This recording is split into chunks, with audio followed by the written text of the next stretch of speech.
bienvenue à cette exploration. Aujourd'hui, on ouvre ensemble un livre vraiment marquant, La boîte à merveilles d'Ahmed Sefrioui. Oui, un classique. Absolument. Et on a des extraits là qui nous plongent vraiment dans le Fès du début du XXe siècle. C'est vu à travers les yeux d'un jeune garçon. Tout à fait. C'est un roman autobiographique en fait. Une vraie fenêtre sur l'enfant, sur la société facile de l'époque, ses coutumes, ses croyances aussi. Et notre mission, si on peut dire, c'est d'aller chercher l'essence de ces pages, comprendre ce jeune narrateur, Sidi Mohamed. Exactement. Son monde intérieur, comment il voit les choses, le monde extérieur, et puis décrypter toute la richesse de la vie quotidienne à Fès, telle que Sefrioui l'a décrit.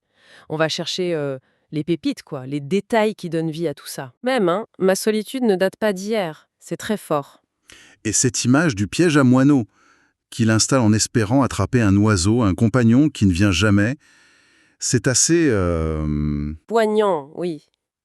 Ça dit beaucoup sur son désir de connexion. Mais ce qui est intéressant, c'est que ce n'est pas présenté comme un malheur écrasant au début. Ah bon? Comment ça? C'est plus un état. J'étais un enfant seul. C'est comme ça. Il y a un vrai décalage avec les autres enfants d'Umcide, l'école coranique. Oui, les autres enfants, ils jouent, ils sont bruyants, parfois un peu violents même. Voilà. Ils sont dans le visible, comme il dit. Les jeux, les sucreries. Lui, il est ailleurs. Son truc, c'est le rêve, le merveilleux. L'invisible, oui, les histoires de sorcières, les djinns, tout ça, ça le fascine. Et il le formule très bien. Moi, je ne voulais rien imiter, je voulais connaître. C'est une soif de comprendre, d'aller au-delà, nourri par les histoires qu'on lui raconte. Abdallah, l'épicier, son père qui parle du paradis. Exactement. Et c'est là qu'intervient sa fameuse boîte à merveilles. Ouais. C'est son refuge. Son jardin secret, c'est ça. Dedans, il y a des objets complètement hétéroclites, sans valeur apparente, des clous, des boutons, des bouts de verre, un cadenas sans clé, des trésors pour lui. Absolument. Des objets qui lui parlent, un langage secret. Il les appelle ses seuls amis, c'est dire. Plus réel pour lui que les princes des contes. Mais il y a aussi ce moment de déception, non? Quand il l'ouvre parfois.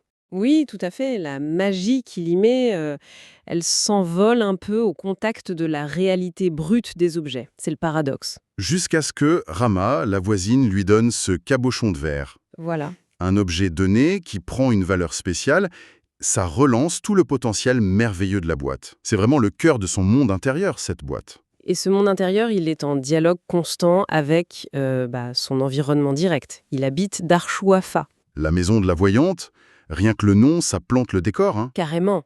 Et la Chouafa elle-même, au rez-de-chaussée, c'est une figure importante du quartier, j'imagine. Ah oui, centrale. On vient la consulter pour ses dons, un mélange de voyance et, disons, de pratiques un peu sorcières. Sa présence imprègne la maison. On le sent bien pendant les séances de musique Nawa qu'elle organise. Oui, ces séances mensuelles. Les descriptions sont très sensorielles. Le son des crotales, du guembri, la fumée de benjoin, les silhouettes. C'est intense pour l'enfant. Fascinant et effrayant à la fois, j'imagine. Exactement. Il est fasciné, mais il a peur aussi. Ça peuple ses nuits de djouns, de démons. C'est un enfant face à des rituels complexes. Des rituels de transe, de guérison parfois qu'il ne peut pas vraiment comprendre. Et ça le suit jusqu'à l'école le lendemain, ces odeurs, ces bruits? Tout à fait. Le MSID, d'ailleurs, parlons-en, c'est un autre lieu clé.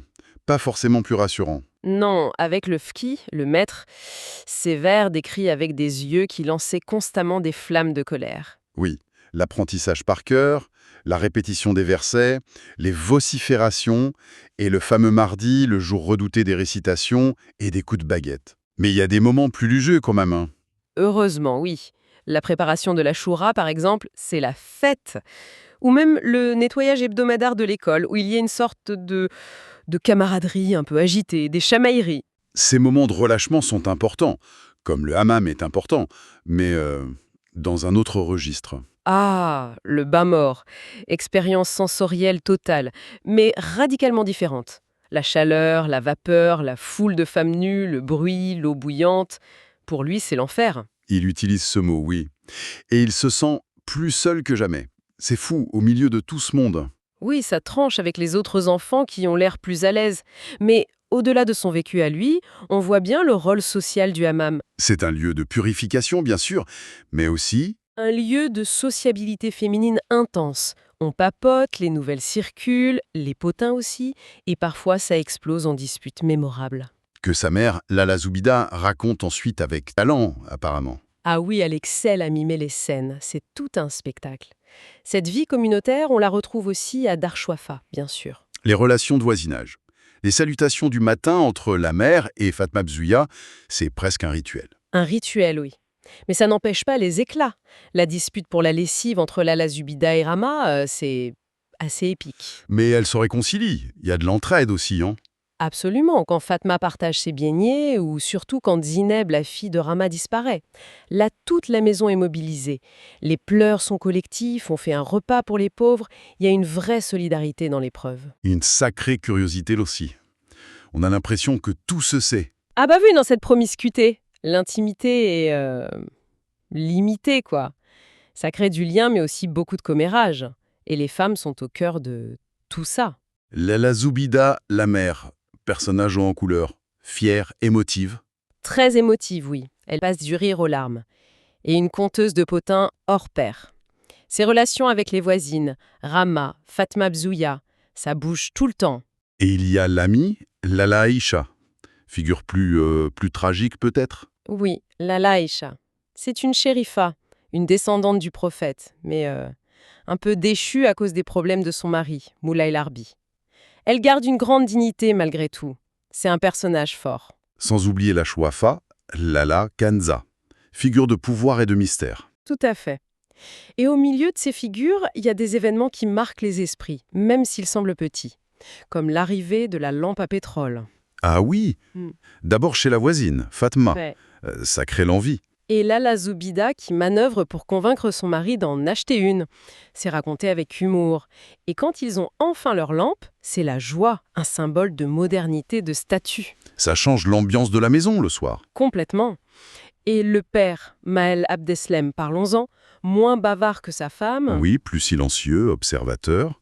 Tisserand, originaire des montagnes lui aussi. Une figure d'autorité calme. Calme, oui, mais parfois dépassé par les émotions de Lala Zoubida. C'est lui le pilier économique, l'achat des fameux bracelets, plus tard l'envoi de provisions. Son départ forcé pour la campagne sera un vrai drame. Une source d'angoisse terrible pour l'enfant. C'est aussi le père qui raconte l'histoire d'Abdallah l'épicier. Ah, Abdallah, personnage fascinant.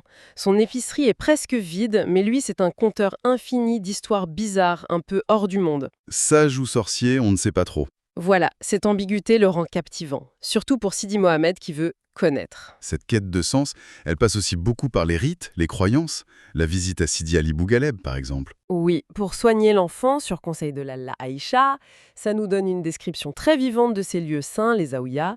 Le cimetière autour, les marchands, les pèlerins, les chats partout, la mère qui fait les rituels, boire l'eau sacrée, prier. Et puis l'incident cocasse, le chat du saint qui griffe l'enfant. Voilà, au cœur même du sanctuaire. Ça montre peut-être aussi les limites ou les paradoxes de tout ça. Un autre rituel marquant, c'est la mort du coiffeur, Sidi Mohamed Ben Tahar. L'annonce du décès, les lamentations collectives. Et l'enfant qui observe tout ça, il est curieux, il essaye d'imiter les adultes, de pleurer pour faire comme tout le monde, mais il ressent aussi autre chose, une sorte d'agressivité qu'il passe sur Zineb. Réaction complexe face à la mort. Très bien. Et les funérailles, les pleureuses, ça l'amène à réfléchir à l'au-delà, influencé par une histoire de son père sur un mendiant et des anges. On voit comment les récits façonnent sa vision du monde. Et puis il y a cette autre visite, plus tard, chez Sidi El Rafi. Le voyant aveugle, un moment très différent, plus apaisant. Oui, dans le quartier Sefa. Cet homme, il ne voit pas, mais il sent les choses, les peines. Et sa méthode est intéressante. Il utilise un panier avec des objets, un peu comme la boîte à merveilles de l'enfant. Mais attention, il dit bien « l'avenir appartient à Dieu ». Il ne prédit pas. Son rôle, c'est plutôt d'aider à comprendre, à accepter. C'est ça. Et il a des mots très justes pour l'enfant. Que de merveilles recèle ton cœur. C'est comme s'il le reconnaissait sa sensibilité, sa adultoché. Oui, il se sent heureux et délivré après. Ça apporte un vrai réconfort, à lui et aux femmes.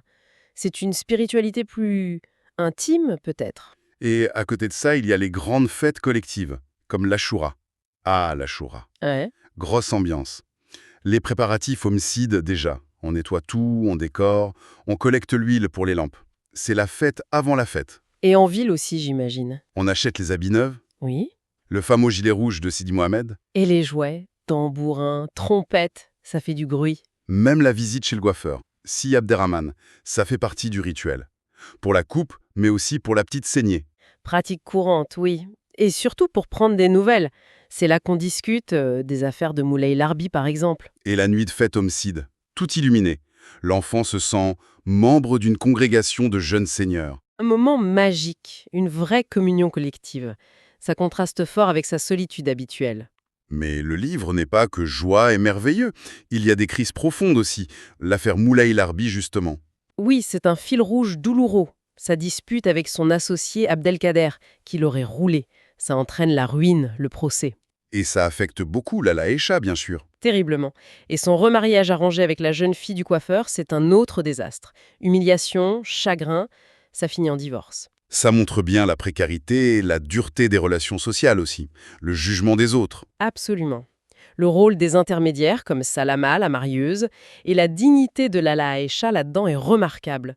Une autre crise qui touche directement la famille, c'est l'histoire des bracelets. Au souk des bijoutiers, ça commence bien l'excitation de l'achat. Et ça finit en cauchemar, le marchandage qui dégénère en bagarre violente entre le père et le courtier, le dellal. Une scène terrible, publique, humiliante.